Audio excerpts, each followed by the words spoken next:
So guys आज कल्याण jewellers ने अपने क्वार्टर वन के रिजल्ट्स अनाउंस कर दिए। रिजल्ट्स के पहले लगभग एक महीने स्टॉक ने ब्रिलियंट रिटर्न्स दिए, लेकिन रिजल्ट्स आने के लगभग 4-5 सेशन पहले स्टॉक में आपको करेक्शन देखने को मिल रही है। इसके पीछे देखो दो रीजन थे। पहला आपका टेक्निकल्स बेयरिश होना, दूसरा शूटिंग स्टार कैंडल। जब भी इस तरह की पोजीशन दिखती है आपको सेलिंग और प्रॉफिट बुकिंग दोनों आती है, लेकिन क्या ये कंटिन्यू होगी, क्या रिजल्ट बता रहे हैं, इन सभी चीजों को इस वीडियो में सही तरीके से समझेंगे। शुरुआत करते हैं आज की इस वीडियो की। मैं आपको सबसे पहले एक पॉइंट बता देना चाहता हूं। वैसे ये पॉइंट मैं वीडियो के मिड में लेता, लेकिन मैंने सोचा चलो शुरुआत में ही आपको बता देते हैं। ये रहा यहाँ पे कंपनी ने एक पॉइंट मेंशन किया है। The company said the demand stayed strong in July. जुलाई के महीने में कंपनी की जो डिमांड रही है, मतलब कि कंपनी पर जो डिमांड रही है वो बहुत ज्यादा रही है, लेकिन पूरे जून क्वार्टर के टाइम पीरियड के अंदर अधिक मास की वजह से जो है इफेक्ट पड़ा है कंपनी के क्वार्टर के ऊपर। ये अधिक मास क्या होता है ये समझना बहुत जरूरी है। कंपनी जो कुछ भी अपने रिजल्ट में बताती है ना, उन सबको समझना जरूरी होता है, वरना ऊपर ऊपर से रिजल्ट तो भैया कोई भी देख लेगा। शुरुआत करते हैं यहाँ पे। Traditional believes advise postponing major auspicious investments, new worldly purchases and jewellery buying during this period. अधिक मास पीरियड जो होता है वो आपका मई से लेकर के जून के महीने तक चलता है। 17 मई से 15 जून तक चला था इस बार अधिक मास एज पर हिंदू कैलेंडर, जो कि रिस्ट्रिक्ट करता है कि भैया ज्वेलरी और ऑस्पिशियस इन्वेस्टमेंट अभी अवॉइड कर देनी चाहिए। ठीक है, रिटेल गोल्ड को अभी यहां पर रोकना चाहिए। ये होता है अधिक मास जो कि हिंदू कैलेंडर के अकॉर्डिंग आया, जिसकी वजह से कंपनी के क्वार्टर टाइम पीरियड के अंदर डिमांड जो है वो कम रही और जुलाई में डिमांड वापस से बढ़ी। अब जब जुलाई की डिमांड बढ़ी है तो जुलाई की डिमांड अगले सितंबर क्वार्टर में शो होगी। दैट मींस कि इस बार कंपनी का क्वार्टरली रिजल्ट, कंपनी बता रही है कि हमारा रिजल्ट इस बार वीक है क्योंकि डिमांड अच्छी नहीं थी। अब मैं ये नहीं कह रहा कि रिजल्ट खराब है, हर बात का 2-3 मतलब मत निकालना, सही तरीके से रिजल्ट पर आते हैं। आपके सभी फिगर्स मिलियंस में है, कंसोलिडेटेड रिजल्ट है ये कंपनी का। रेवेन्यू फ्रॉम ऑपरेशन इस बार जून क्वार्टर में कंपनी ने दिया है 10,588 करोड़। ये कंपनी का इस बार रेवेन्यू फ्रॉम ऑपरेशन है। पिछले साल ये था 7,268 करोड़ पे, यानी ईयर ऑन ईयर बेसिस पर कंपनी का रेवेन्यू बढ़ रहा है और कंपनी का ग्रोथ यहां पर हो जाता है 45% पे।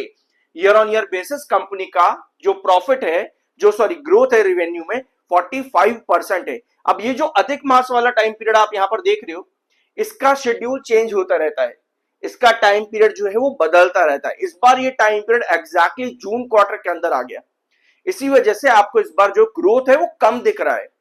वेरस पिछले साल के ग्रोथ और जो रिक्वायर्ड ग्रोथ थी उसके कंपैरिजन पर इस बार ग्रोथ कम आई है, इस वजह से आपको गिरावट देखने को मिली। ठीक है, अभी हम चार्ट पर आएंगे यहां पर, लेकिन पहले पूरे रिजल्ट को एक बार समझ लो। इधर अदर इनकम कंपनी की इस बार 55 करोड़ है, पिछले साल 46 थी और मार्च में 46 करोड़। और टोटल इनकम कंपनी की आई है 10,644 करोड़ इस बार, पिछले साल थी 7,314 और मार्च में थी 10,321 करोड़ पे। ठीक है, अब आते हैं कंपनी के खर्चे यानी एक्सपेंसेस। एक बार पहले ये नोट कर लो कि कोई एक्स्ट्रा एक्सपेंस तो कंपनी का इस बार नहीं है। तो इस बार कंपनी का changes in inventories of finished goods से कंपनी का यहां पर बताया जा रहा है 132 करोड़ का एक्सपेंस दिख रहा है यहाँ पे। इसको कैलकुलेट करने की जरूरत है क्योंकि पिछले 2 सालों के अंदर, मतलब पिछले साल का क्वार्टर और मार्च के क्वार्टर में यहां पर ब्रैकेट्स यानी कि माइनस दिख रहा है। यहाँ पे इन्वेंट्री प्रोडक्ट जो है वो माइनस में था, वेराज इस बार 132 करोड़ यहाँ पे शो कर रहा है। तो मेरी आपसे एक छोटी सी रिक्वेस्ट ये रहेगी कि इन सभी नंबर्स को एक बार कैलकुलेट करना और देखना कि इन सबका जो सम है टोटल एक्सपेंस का 10,179 करोड़ किस तरीके से आ रहा है और पिछले साल ये एक्सपेंस जो है माइनस किया गया है, तो टोटल सम कितने का आ रहा है पिछले साल जून और मार्च के क्वार्टर में भी। क्योंकि ये एक बहुत इंपॉर्टेंट चीज है इन्वेंट्रीज को समझना। जितनी ज्यादा इन्वेंट्रीज होती है मतलब कि कंपनी की जो सेल वैल्यू है उतनी ही कम हो रही है, मतलब कि कंपनी सेल उतना कम कर रही है।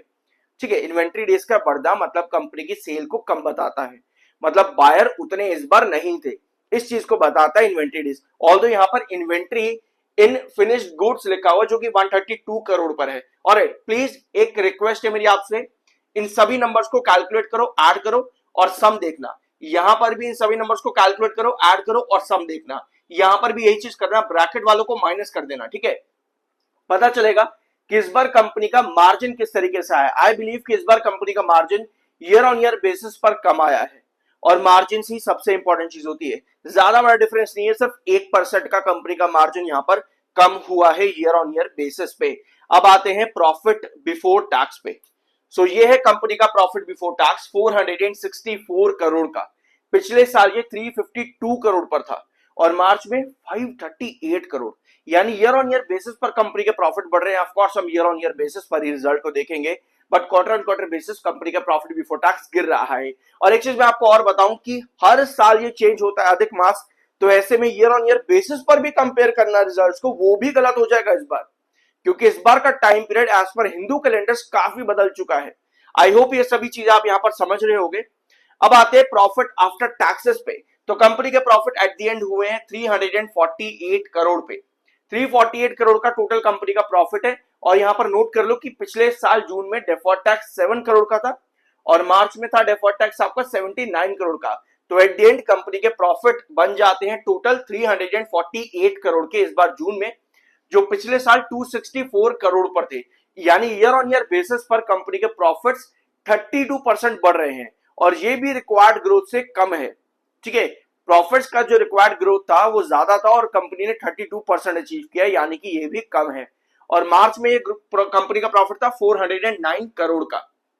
ठीक है, तो नंबर्स भले ही कंपनी के ईयर ऑन ईयर बेसिस पर बढ़ते नजर आ रहे हैं, 45 और 38% का ग्रोथ भी काफी बढ़िया है, बट स्टिल जो एक्चुअल रिक्वायरमेंट ग्रोथ था उससे कम है। Year on year basis company का ओपीएम मार्जिन जो है वो गिरा है। ये कुछ चीजें हैं कंपनी के रिजल्ट में। तो आई बिलीव कि नंबर्स बढ़िया दिख रहे हैं, बट एट दी एंड ये जो रिजल्ट है थोड़ा सा यहाँ पर वीक हो जाता है, थोड़ा सा, ज्यादा नहीं, थोड़ा सा वीक ये रिजल्ट कहीं ना कहीं नजर आता है। टेक्निकली अभी भी आपका एमएफआई थोड़ा सा बेरिश है, 72 पर एमएफआई है, 65 पर आपका आरएसआई है। अब आते हैं इसके चार्ट पर, लेकिन उसके पहले इतना कुछ वीडियो में आपने समझ लिया, देख लिया, एक सब्सक्राइब नहीं किया होगा अभी तक तो प्लीज कर दिया करो। ठीक है, ये है कल्याण ज्वेलर्स का चार्ट। कंपनी ने जुलाई के महीने में ब्रिलियंट रिटर्न दिए। क्यों? क्योंकि अधिक मार्च जो अभी कंपनी ने बताया ना, उसका टाइम पीरियड भैया ये चल रहा था आपके क्वार्टर वन के अंदर। क्वार्टर वन के टाइम पीरियड के अंदर भैया कंपनी सिर्फ और सिर्फ नीचे ही देखने को मिली। और जैसे ही अधिक मास का पीरियड खत्म हुआ, जुलाई का महीना शुरू हुआ, कंपनी ने बताया कि भैया जुलाई में हमारी सेल ज्यादा अच्छी हुई है, और ये आपको रैली यहां पर देखने को मिल गई। तो एक तरह से एक रीजन आपको और पता चल गया कि क्यों रैली यहां पर आई थी। अगर आपको ये रीजन पहले से मालूम था तो कांग्रेचुलेशन टू यू, अच्छी बात है, आपको ये रीजन पहले से पता था। तो ऑलराइट, इसके अलावा एक रीजन और था जो कि यूएस के गोल्ड से न्यूज आई थी, ये मैंने डिस्कस भी करी हुई आप लोगों के साथ, चैनल पर मिल जाएगी आपको। ठीक है, मेरे ख्याल में मैंने शायद 2 जुलाई को या 3 जुलाई को वो अपडेट डिस्कस करी थी यहां पर कहीं पे।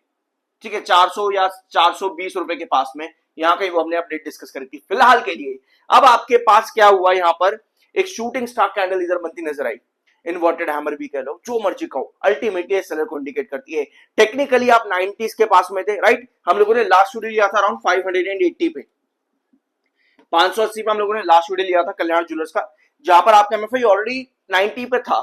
थोड़ी सी करेक्शन पे एमएफआई में करेक्शन है, लेकिन उसके बाद जो इतना बूम बना उसकी वजह से आपका एमएफआई और बेरिश हुआ, जिसके बाद में आपको पिछले 3 सेशन से सेलर नजर आ रहे हैं यहाँ पर कल्याण ज्वेलर्स में।